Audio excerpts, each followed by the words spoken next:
Hello everybody, Floppy Hat Photos back here again for another of my 52 kayaking trips in 2018.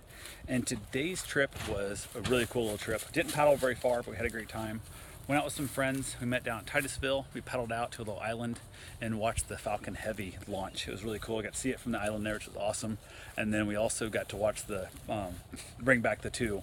We didn't see the one land in the barge, but we got to see the two come back down. That was actually more interesting than seeing the actual launch itself. The launch does go up. This, you had to bring these things back and land them again, which is amazing. Absolutely such a cool little thing to go. So we ended up paddling about 2 miles or so. It wasn't much, but like I said, we hung out on the island for, I don't know, about 3.5 hours or so, 2.5 hours, I think. 3 hours went down the island waiting for the launch to take off. So it was absolutely amazing. Had a great time. There was a handful of people out there in paddleboards, one kayak, and then me in a kayak. So we ended up having a group of us out there, had a great time.